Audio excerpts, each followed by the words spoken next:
Good evening, ladies and gentlemen. I will call this meeting to order. Can I get a motion that the agenda for the October 4th, 2022 regular meeting of council be adopted as presented? Councilor Moore will make that motion. Any questions, comments, or concerns? Seeing none, all those in favor? Motion carried. Can I get a motion that the minutes of the September 6th, 2022 regular meeting of council be adopted as presented? Councilor Pisichny will make that motion. Any questions, comments, or concerns? Seeing none, all those in favor? Chris, I think we should vote against them. Sir, you don't have the floor. No public, Did you check your name? sir. No public hearings, no delegations. Can I get a motion that council give first reading to bylaw number 2280? Councilor Taylor will make that motion. And we have Kundi joining us, our Economic Development Officer. Welcome, Kundi. Thank you.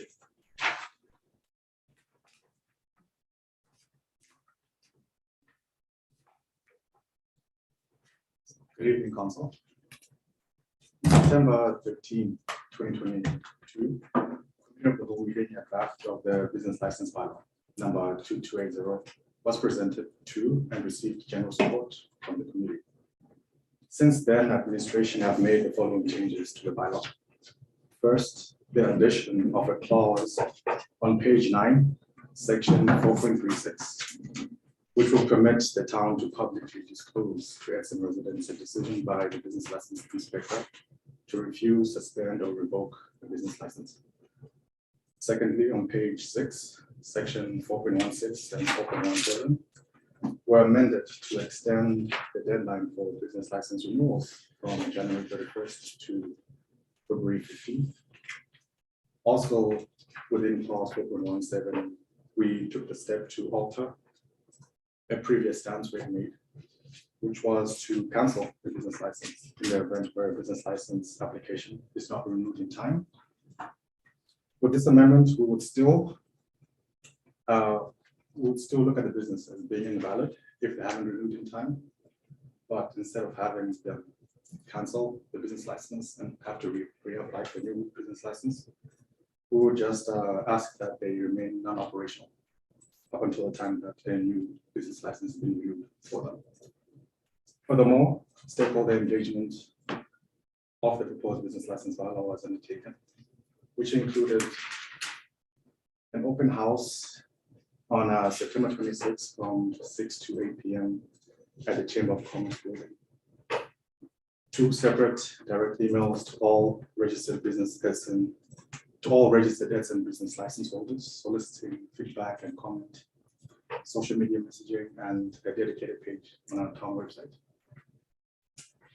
So in any event, we only had 2 business owners come to the public engagement, and they provided some feedback, which were the following. They were in opposition to increasing the business license fees. They also were in support of the 3% discount for early business license applicants. They were in opposition to non-residential businesses paying a lower business license fee than residential businesses. And that being said, administration is putting forward a motion that council give first reading to bylaw number 2280.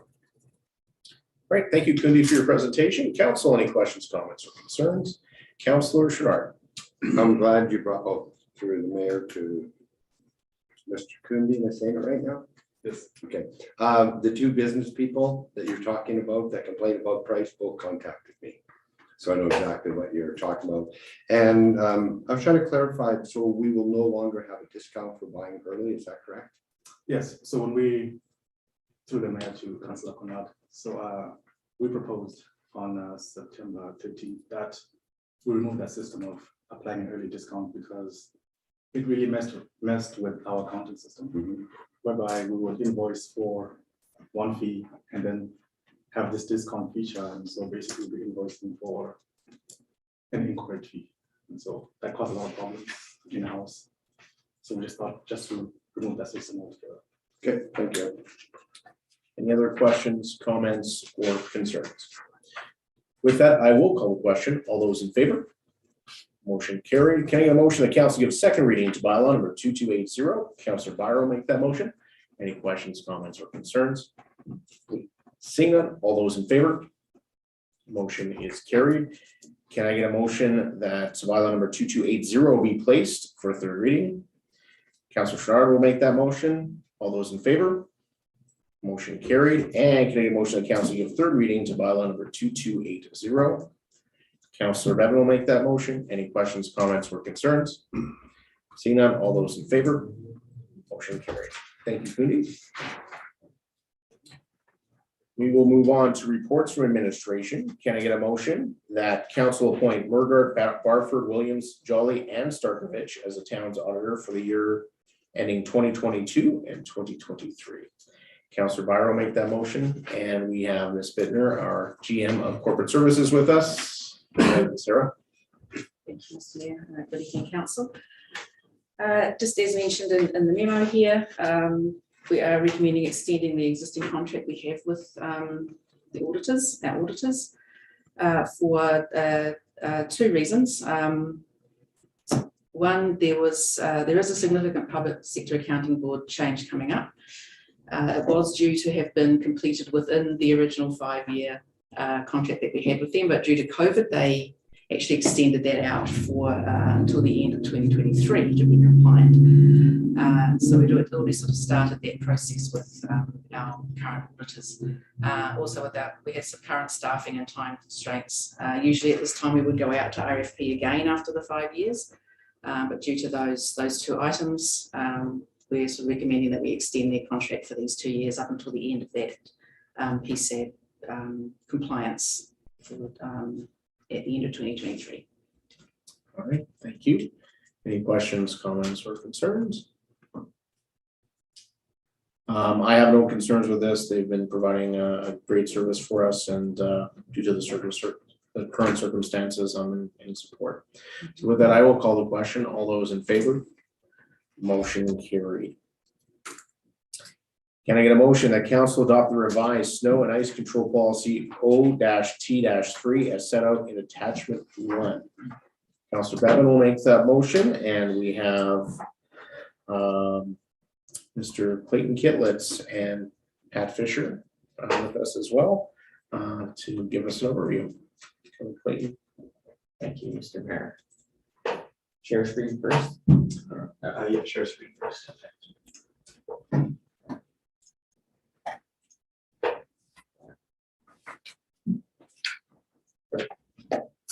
Okay. Okay, so after a brief presentation, Mr. Mayor, Council.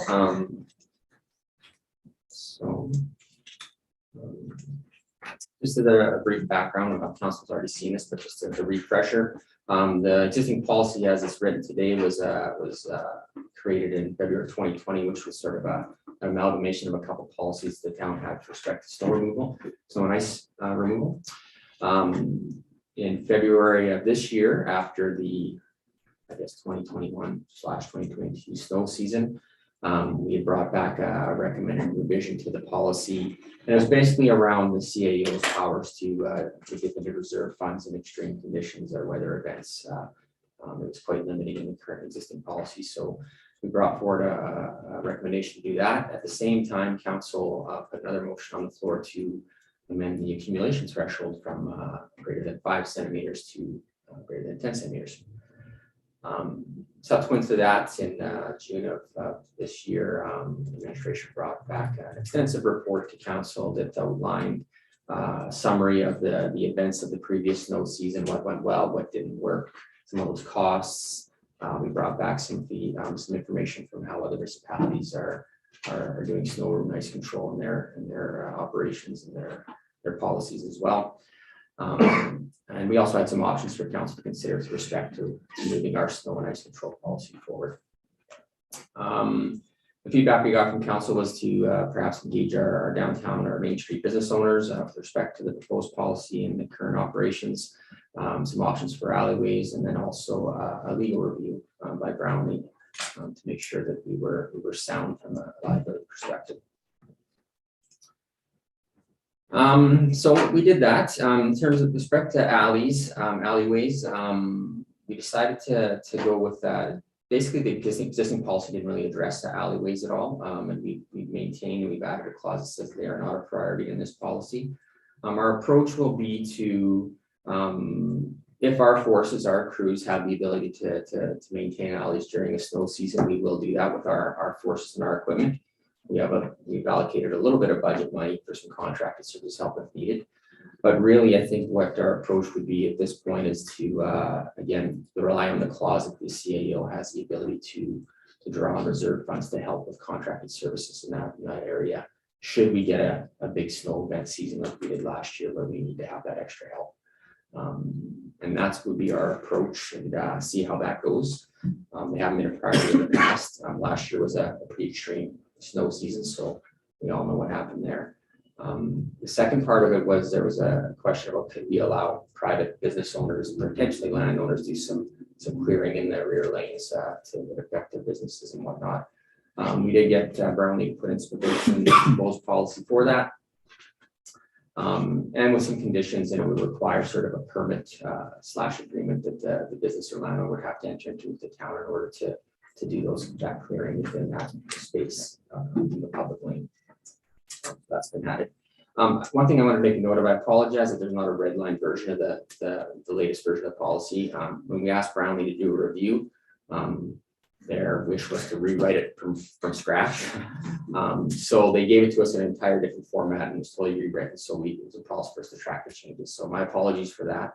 But we've done a pretty good review of it and we're happy with how it ended up. So. We did do engagement with our Main Street business owners in July this summer. We did it through hand-delivered surveys to the storefronts, to the businesses. We did it over 2 different days, but still we were only able to get 54 to 70 businesses delivered. We received 14 responses back, and it was a split even. 6 were happy with the level of service, 6 were not happy, and 2 were, I think, somewhat happy. So it was really a 50-50 split. Based on the responses we got, some of the things we heard were around some issues with parking enforcement. The timing is an issue, I think. It's a challenge because we can't get there too early because the business owners need time to push the snow onto the streets. So that was some of the feedback we got. And later on in the presentation, I'll provide some insight into how we decided to deal with that for the upcoming season. The legal review, the big changes that we saw in the policy were a pretty substantial change to the policy statement section. It's quite more extensive. The lens that the Brown put on this was obviously in response to the Supreme Court of Canada decisions with respect to the Nelson BC litigation. So they really wanted to make sure that we were covered as much as possible in this policy. So that's where a lot of that came from. We added definitions, clarity in terms of the definition section. Added a bit more verbiage with respect to the discretion that the CAO and the transportation manager has in delivering those services within the policy. The statements around the cautions around the dangers of windrows, which is directly related to the Nelson incident, which is a good add that we didn't have before. We talked about a little bit about the private clearing of alleyways and provisions around that. And then the last thing that they suggested we needed to do was make sure that the priority maps were actually part of the policy. Previously, we had those as part of the safe operating procedures and not embedded in the policy. So those have been added. Some other little minor notes, when we showed this to council earlier this year, our proposed routes, we had missed the cemetery roads. The transportation team does go in there and plow the cemetery roads, parks department. So we have those priority 1 in the green priority, which is the plow priority, not the pickup priority. So we'll endeavor to continue to do that. And in some circumstances, depending on how the weather's going, we may have to pull forces off the routes to get in there to help. But that's something we'll work with the parks crews to manage. But that's just the way we're proposing to deal with it this year. The other thing we talked about at the committee of the whole meeting in June, was the parking lots we haven't really addressed. We haven't really changed anything there, just we added them into the policy. Previously, when our crews had the time to do it, when they weren't focused on the priority areas, they get in there and clear the parking lots. Typically push the snow to a corner and come pick up later when we have time.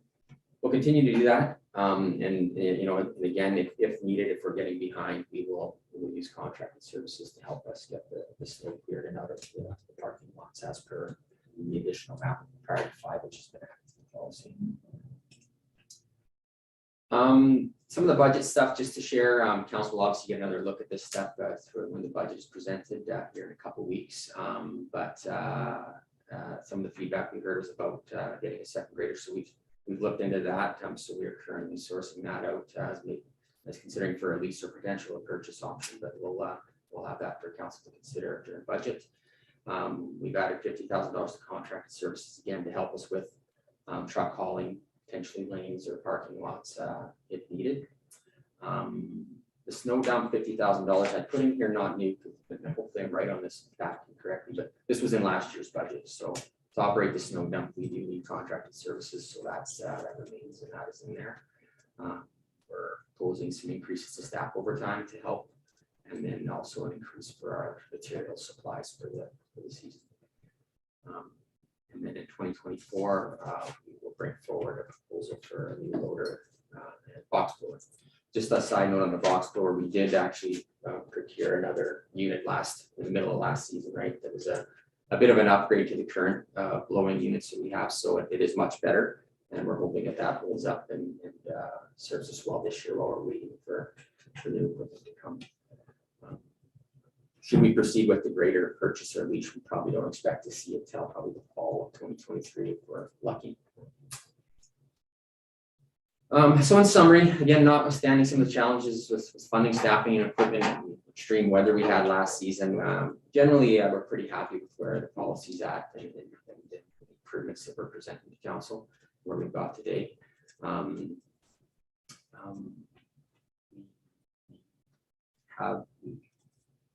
We like the fact that the snow reserve funds can be used and drawn on as required. I think that's an important thing. Otherwise, the alternate to that is to add funds to the budget, and then that's more of a tax impact to the residents. So I think by using the snow reserve for what it's used for extreme circumstances when we need to use it, I think that's a positive. But in terms of the Main Street, what we decided to do for this season is this is a new policy. We've done lots of changes. Our proposal is to go status quo for this season. And let's continue to monitor how things go with the Main Street removal. And we can sort of reevaluate and perhaps even re-engage next summer if the council thinks that's important. But I think our crews wanted a chance to try again this year to provide a good level of service on Main Street. So in summary, administration is recommending that council does adopt the revised snow and ice control policy 0T3. Any questions of council now? All right, thank you, Mr. Kitlitz. I will open the floor to any questions, comments, or concerns. Councillor Chenard. To the mayor, to Mr. Kitlitz.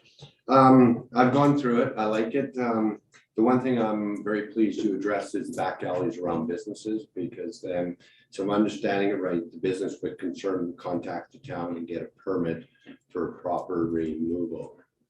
Okay, and the other one, just to comment on the new loader and grader, even though it's gonna be budgeting in 2024, do we have any maybe check into to see how long the wait list is? Because most stuff has a huge wait list.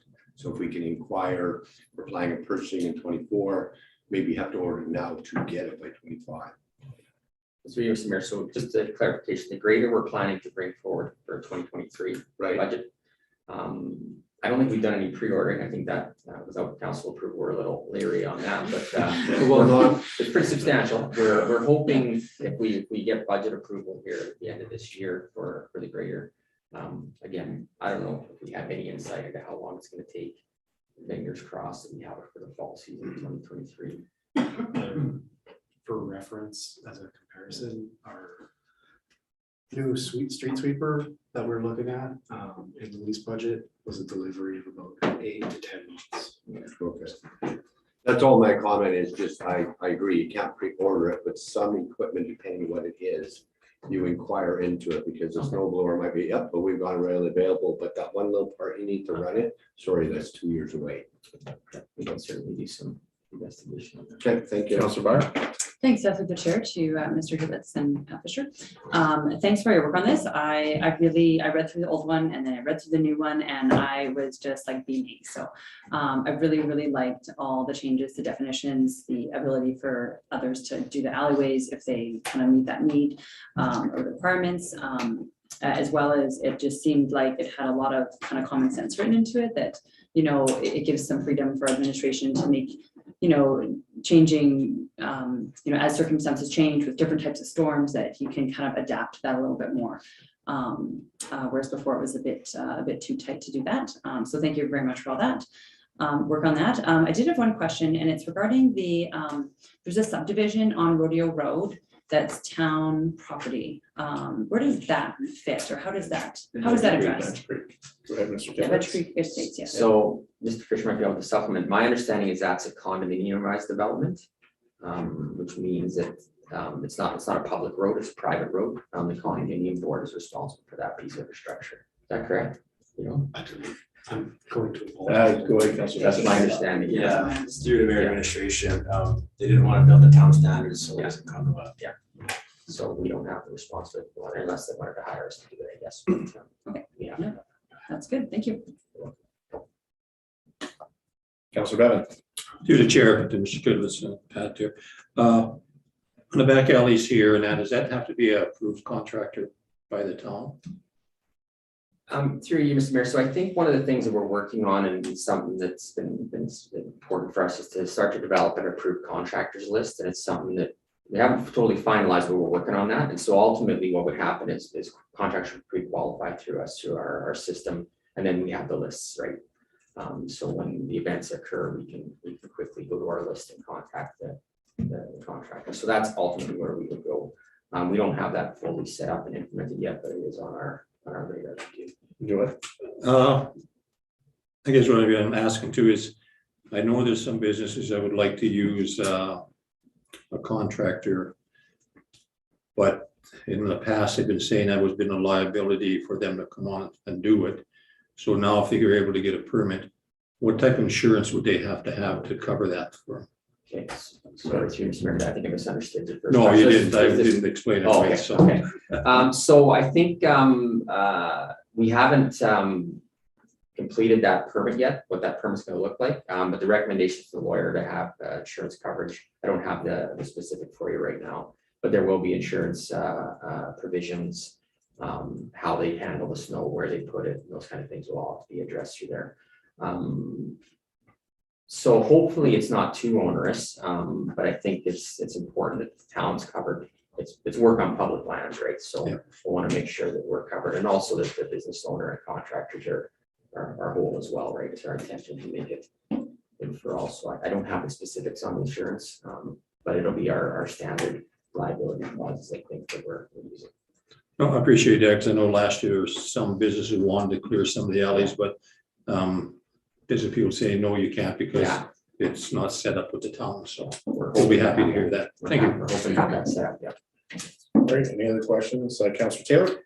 Through the mayor to Mr. Kidlitz, I echo Councilor Byers' words that this looks a lot better as policy, so thank you for your work and the lawyer's work. Makes me happy I ate all that shrimp at their hospitality suites, so I'm happy with that. Just going to the review on Main Street.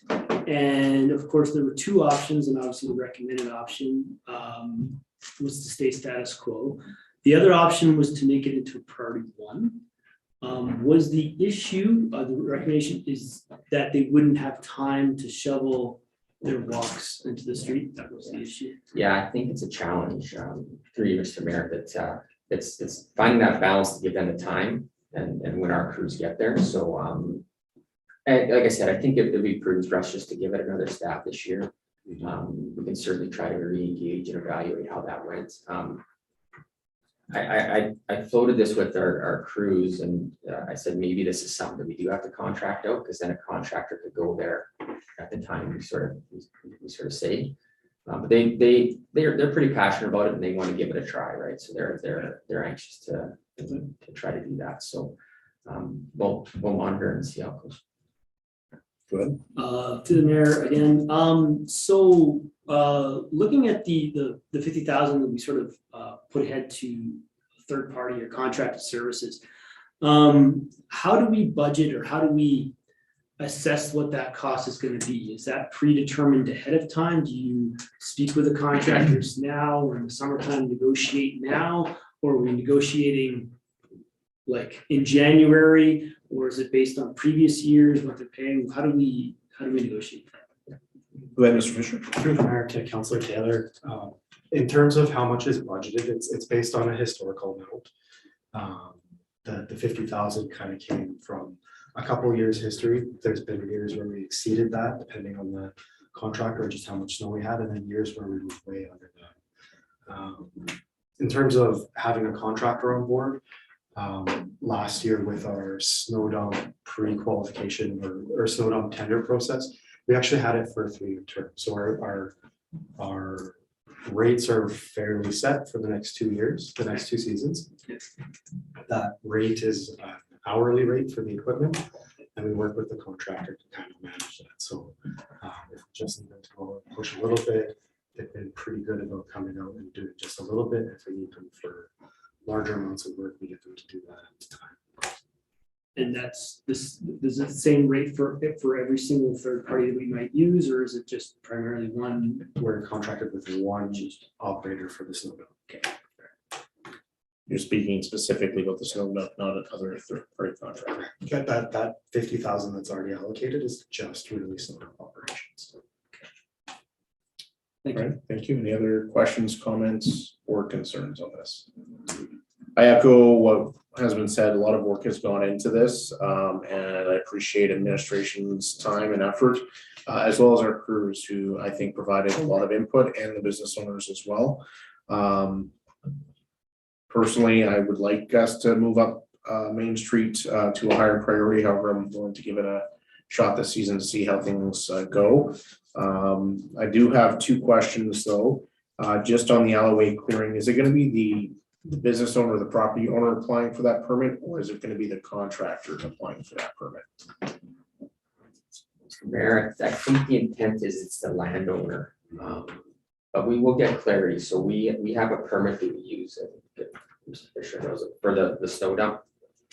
Contractors want to use our snow dump. We ask them to sign this permit or agreement. We're going to use that as our model to create this one. We'll run it through Brownlee to make sure, but I believe it's a landowner who's we want to. But they might have to list their contractors that they're going to use. That's probably what the intent might be. So. Yeah, I'm just wondering if, for simplicity's sake, if it would be better just to have the contractor. Yeah. Get the permit with all the rules of what they're allowed or not allowed to do. From my point of view, that might be easier than trying to get individual landowners, because all of a sudden you're gonna have 20 or 30 people applying instead of 3 or 4. Yeah, that makes sense. Yeah. Okay. So that's the thought that comes into my head. And that way too, you know who the contractors are, and Yeah, it makes more sense. Yeah. Okay. could deal with it that way. Already made my comment on Main Street. So other than that, I'm pretty happy with this policy. We'll see how it goes. Maybe we'll get no snow this season. Anything new, Councillor? Yes, just to address through the mayor, where you're stating the snow removal, I would leave it an option, because some of them people own their own equipment. So I don't want to get into an approved list, because some of them people own their own equipment. So I'd leave it either or. The property owner can apply, and, because some of them have their own equipment and they don't want to be told you must use that guy. Sure. Sorry, through you, Mr. Mayor. So just for clarity, the preferred contractor list would be for us hiring contractors to do work for them on behalf of the town. Correct. The back alley permit for a business owner they don't have to use that contractor list. Okay. It would just be for us hiring a contractor. Okay, that works. Thank you. All right, with that, I will call the question. All those in favor? Motion carries unanimously. Thank you, Mr. Kitlitz, and Mr. Fisher. I don't know if you're going to be presenting to us again in the future. Are you for sure? Okay, then we'll say our thanks then.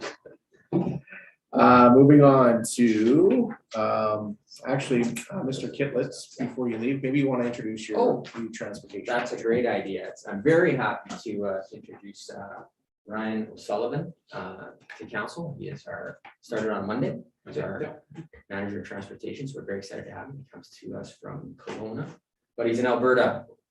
Born boy, right? So yeah, he's a couple days in, and hopefully we'll see him around for a long time.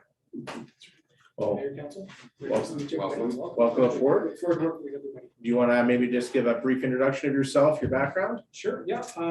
I'm originally from Sherwood Park, Alberta. I've worked for the city of Edmonton for 12 years.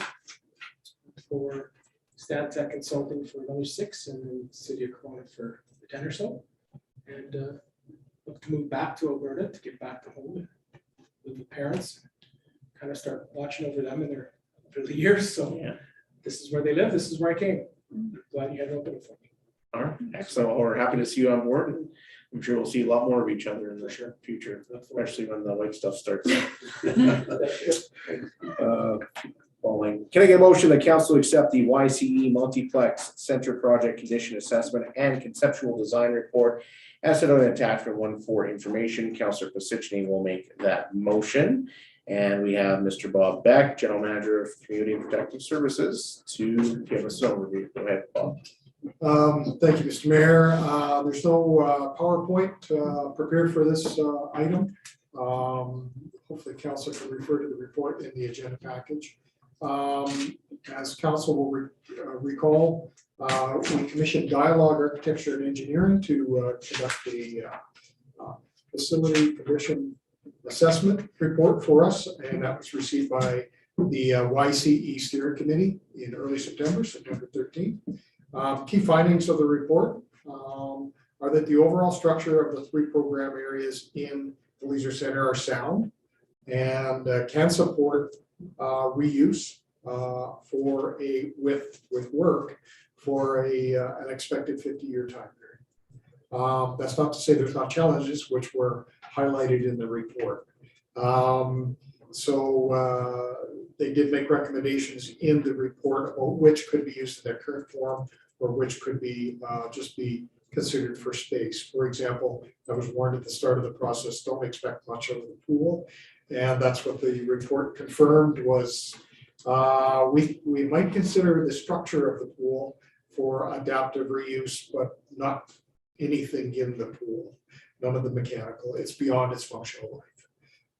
And we're finding it every week. So, we're actually pleasantly surprised by the report. Not only that, the project architects that we've got working on it are very excited about the space, what can be done on site, what could the potential could be for the neighborhood and the functional areas that can still be fit on that site.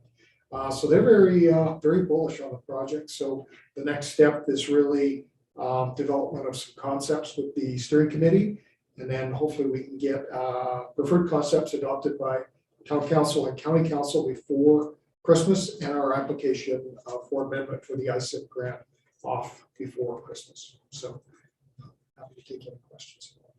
All right, council, we'll open the floor to questions, comments, or concerns. Councillor Taylor. Through the mayor to Mr. Beck, thanks for the report. Throughout the report, it talks about accessibility, improving accessibility and inclusivity. With that, would we be able to have more access to grant funding based on inclusivity and accessibility grants?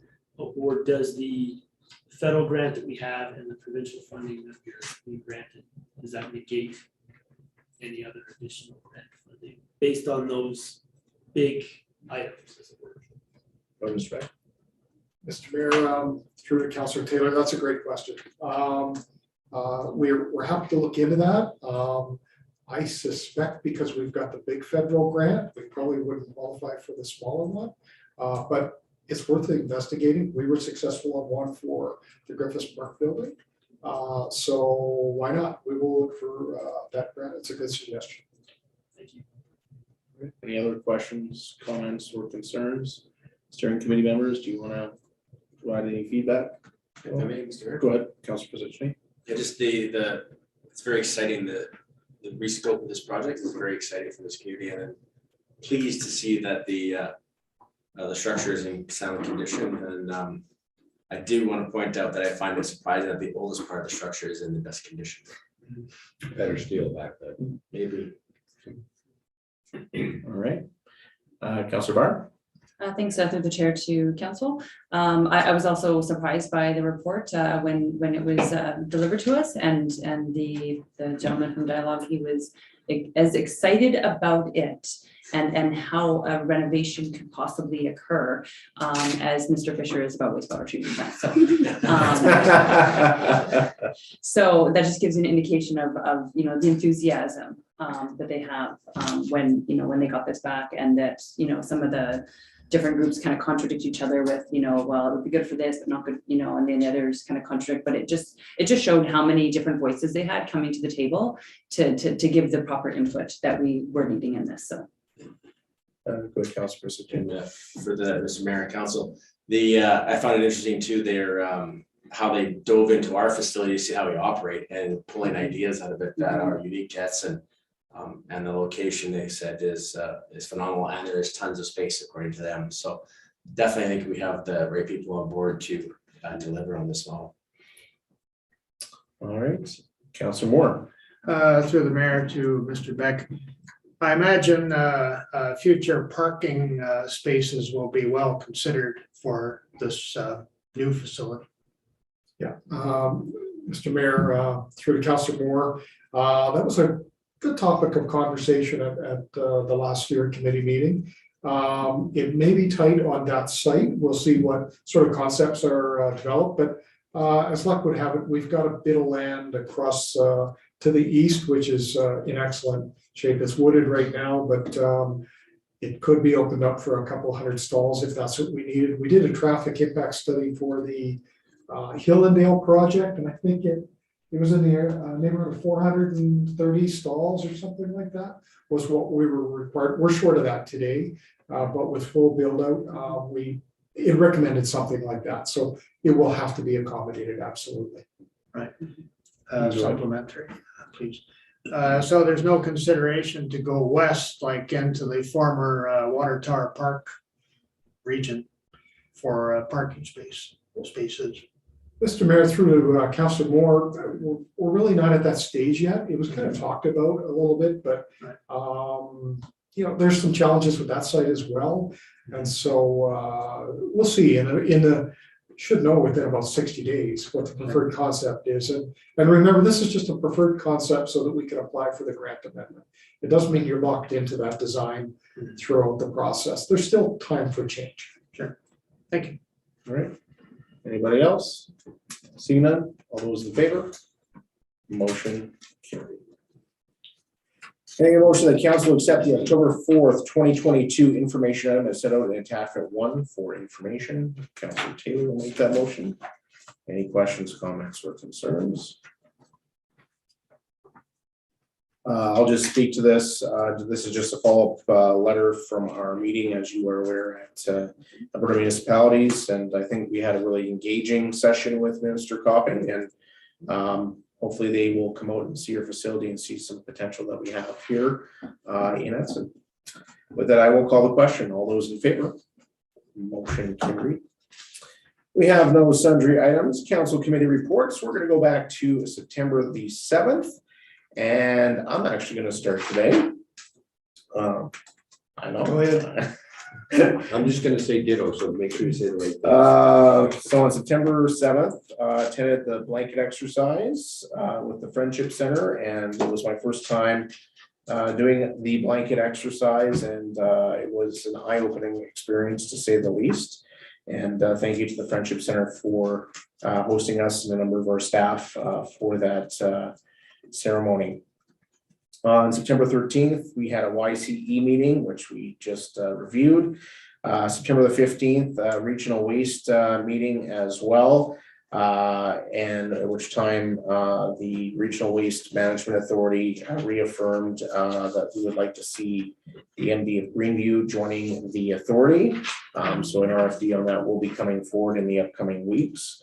And got to meet our new operator at the landfill in Hinton, which is now being operated by Yellowhead County.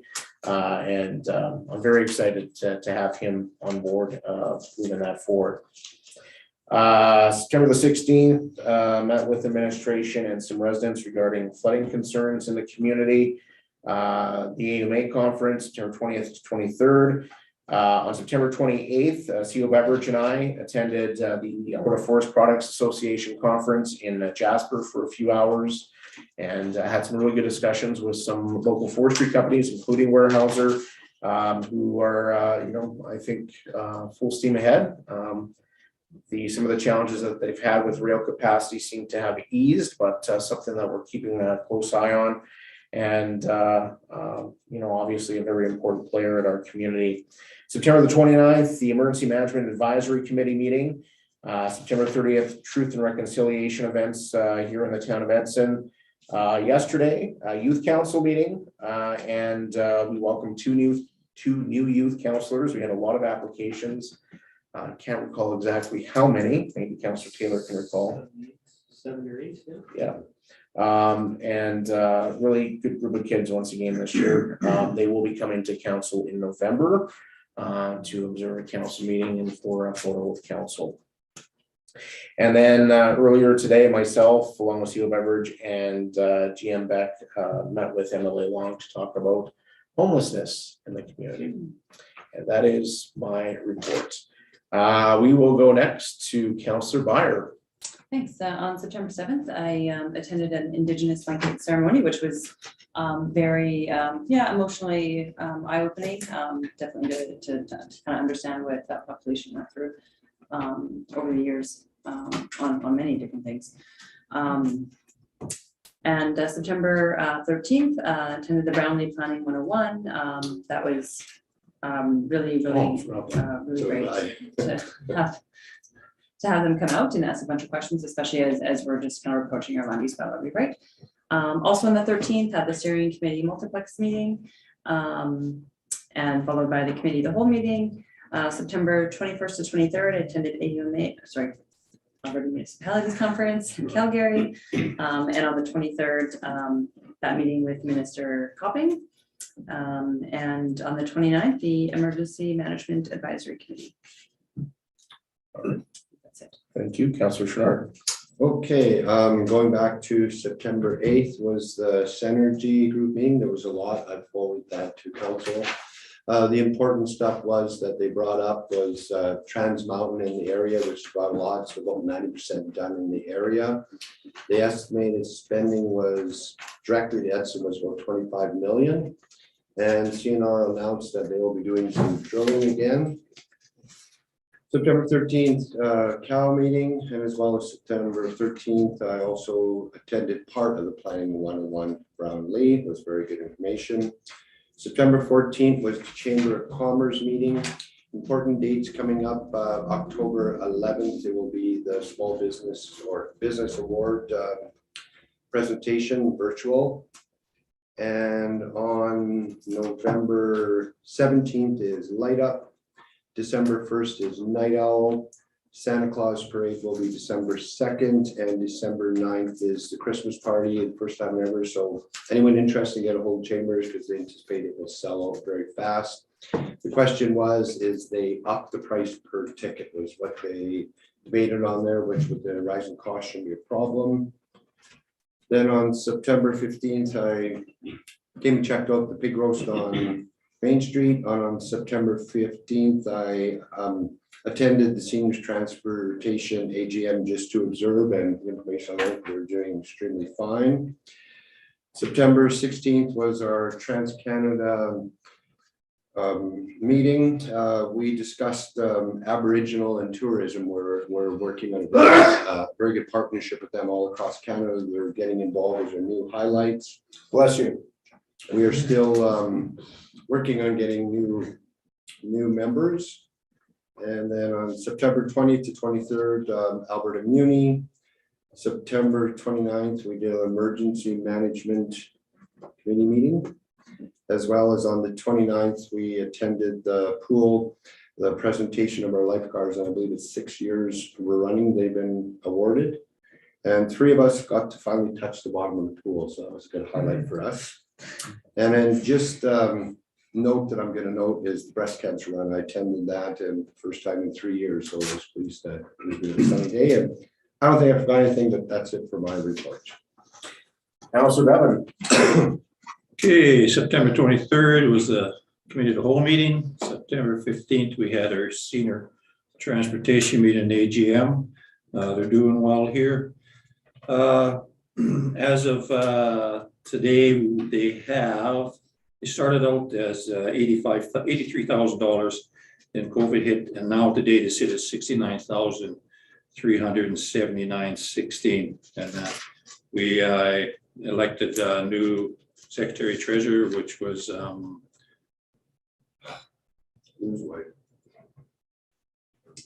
can't think of her name, Pam Mercer. She is now our new secretary treasurer. Everybody else stayed the same in that. Barford and Murgart and Stanovich has done the senior transportation statement, revenues and expenditures. They're using H&R Block, which gives them a really good deal because they're seniors and they've been doing the books for them, and that's what's really great to go in there and that. We now have our new ED also is putting together tracking. So she's doing it month by month now, and we have going forward, this gives us tracking of every day of the month here, where they're going to pick up, where they drop off, they go to the hospital, they go to the senior care, to wherever in that.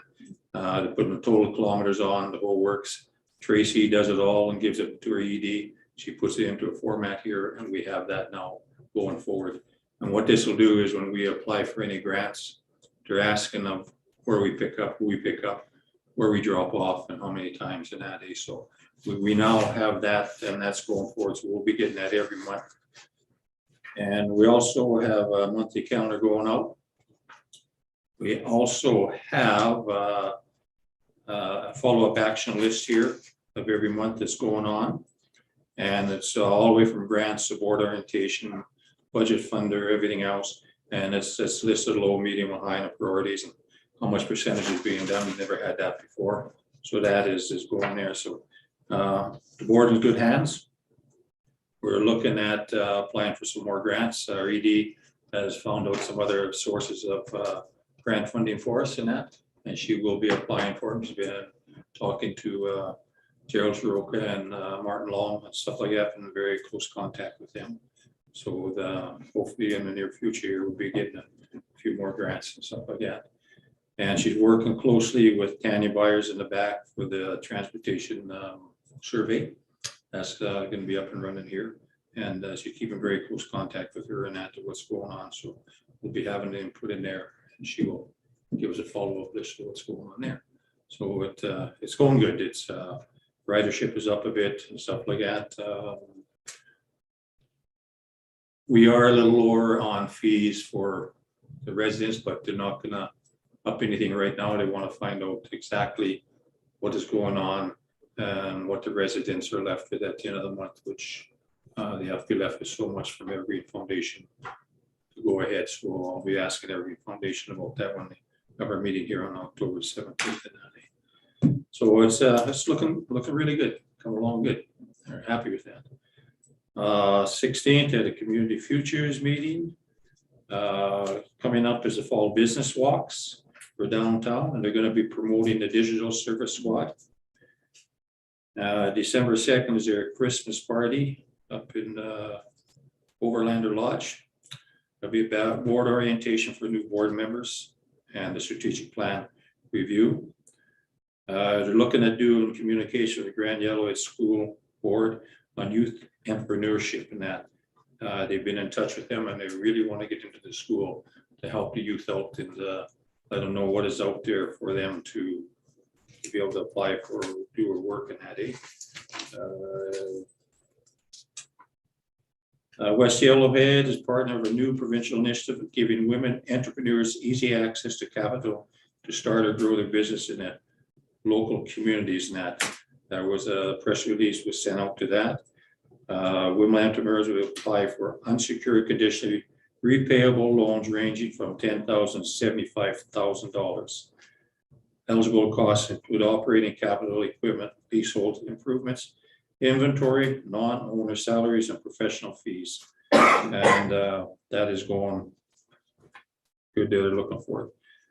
There, and just here, probably about a week or two ago, got a notice that Kaylee from Lemonade Day was second runner-up for Lemonade Day National Entrepreneur of the Year. And that her stands was one of 223 stands in the Northern Alberta area, and she was approximately 479 other participants. So she went down there, she was second runner-up. Northern Alberta Lemonade Days saw a combined profit of $34,809. And they donated $12,158 to local charities. So it was a very big movement here for them. Next year, we're looking at being even better in that. And Kaylee says she is going to definitely put a stand in again for next year. So which means all the other stands are just going to have to up their game a little bit. And that she is a very good entrepreneur. And I believe all the other stands we've seen as we went around with the mayor and that, looking at them, they were good stands. And they really enjoyed it and that. So, but yeah, so they were planning a little celebration here. Oh, I can't remember when now, but they'll be at the museum there. So more information come out. 29th, Emerging Management Advisory Committee and Life Saving Society Awards at the pool. And that is my report. Thank you, Councillor Bevan. Councillor Position.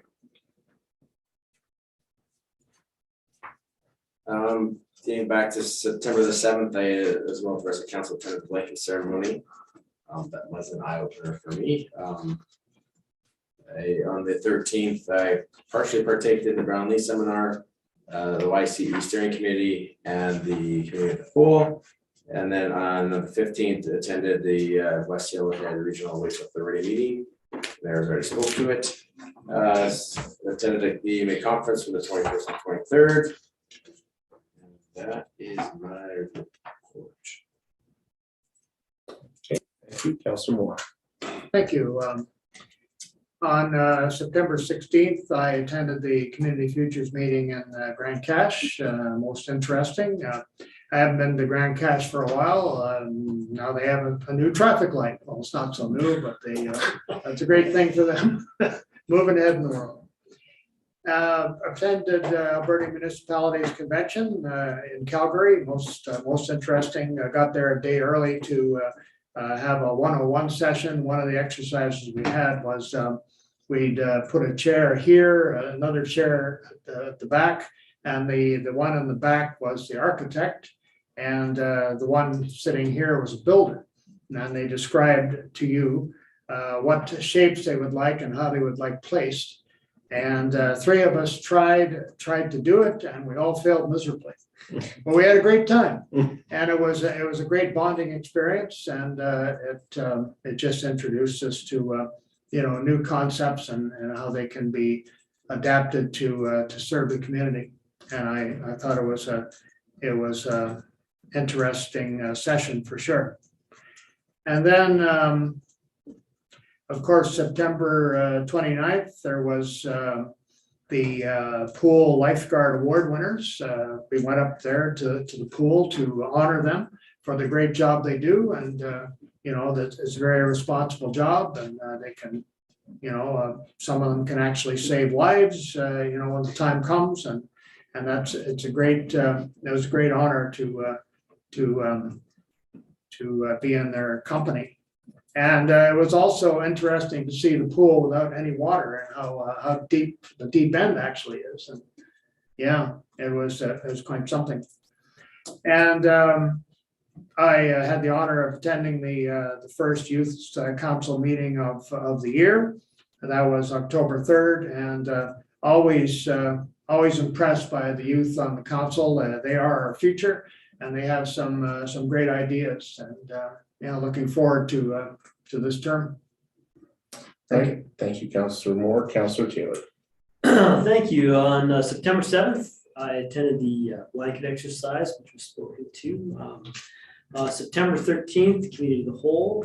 On September 21st, I did not attend the library board meeting. However, I do want to mention they did present to Yellowhead County Council and gave a tour, and County Council has, and I have to make sure I get the wording right, has inserted $538,000 into their 2023 budget. Obviously, we have to approve that budget, but this is earmarked towards the renovation expansion project for the library. So that is fantastic news, and at least going to deliberate it at their budget time. So that's great. September 21st, 23rd, I was at Alberta Municipalities Conference. On the 23rd, I attended both meetings for the Health Minister and the Community Social Services Minister. On the 29th, I attended the best 10 minutes of the Alberta Imagine Agency meeting, then the Life Saving Awards, and then the Rotary Club 25-year Charter Night. On October 3rd, yesterday, I attended the Yellowhead Regional Library Board meeting and our first Youth Council meeting. And I do have to go back on September 30th. I did attend the National Truth and Reconciliation event hosted by the Friendship Center, and it was a fantastic turnout in the morning. A spudging ceremony, prayer, the memorial fire that was lit. It was beautiful, it was moving. There was food throughout the day, lunch and dinner, and then in the evening, lots of elders speaking. So I speak very highly of the event. The next thing I say with the kindest of hearts. And that is, I was a little disappointed at perhaps the lack of attendance from council and administration that were there at our National Truth and Reconciliation. I can't force anybody to do anything on their day off and those types of things. However, when this council has placed it in their strategic plan as something that we wish to engage with Indigenous people, more than just perhaps the blanket exercise and more than just wearing orange shirts. There's an opportunity for us on September 30th to do that. And so perhaps maybe next year we have maybe official invites can be sent to council that we put in our calendars. But I can tell you right now, it's going to be September 30th next year and every year after that. So, and I still like you and love you all. So I just say that at the end of that. Okay. So thank you. That's my report. Just to comment, some of us have full-time jobs who are working that day. I understand other commitments. I completely understand that. No one understands that. Right. So I just say that. All right. Thank you, Councillor Taylor. We have no financial items, questions from media and public regarding items from this council meeting. And I think we have Nikki on the line. Nikki, do you have any questions? No questions. Thank you, Nikki. With that, we have no other members of the public here or online as registered. So we will move to, can I get a motion to move into a closed session pursuant to sections 24 and 25 of the Freedom of Information and Protection of Privacy Act. So Councillor Chouinard, all those in favor? Motion carried. Motion for adjournment, yes. Councillor Chouinard moves adjournment. All those in favor? Motion carried.